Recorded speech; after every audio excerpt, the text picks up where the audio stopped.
Hello, everybody. This is Olivine from the MSc HRD program again on Caribbean HRD TV. Today we have a guest, Yolande Hylton, and Miss Hylton is a current DBA student finalizing, but she's one of ours in that she has the MSc HRD and became interested in HRD through us. So welcome, Yolande. Thank you. Yeah, man. All right, you're doing your work in talent management. And so my first question for you will be, what is talent management?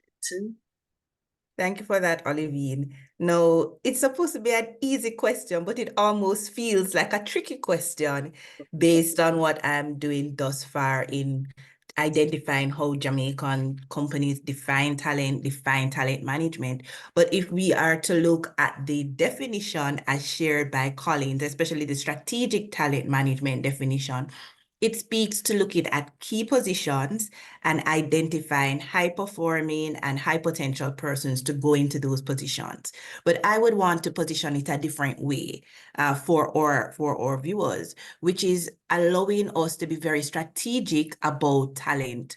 Who do we identify as talent? How do we attract them? How do we recruit them? When we actually identify and garner that talent, how do we develop it and ensure that it stays within the organization? So at the end of the day, it is about mapping your strategy for people to your business strategy. And that is the key element. Okay, so I'm assuming that that is why it is important for HRD people, because that, of course, is always my standard second question. Why Yeah, is it important? yeah, Because so it is. you're saying that this has relations to organizational strategy, and really and truly, it would mean the organization isn't going anywhere if we're not managing our talent. Well, the organization without the people is just a building, right? Or maybe not even a building now when you think about remote work. But the reality of it is that the landscape is changing. We have a concept called psychological contract, which is not something you formally sign, but it's the expectation of people. And so if organizations are not very mindful about what their people strategy is, they will be unable to retain talent. If you get into the diversity, Gen Zs, for example, they're not afraid to leave, wherein maybe as a millennial, I will leave, but it may take a little bit more time for that to take place. And so if we're not intentional about what it is that we're doing, we can lose critical people, which has an impact on achieving our bottom line.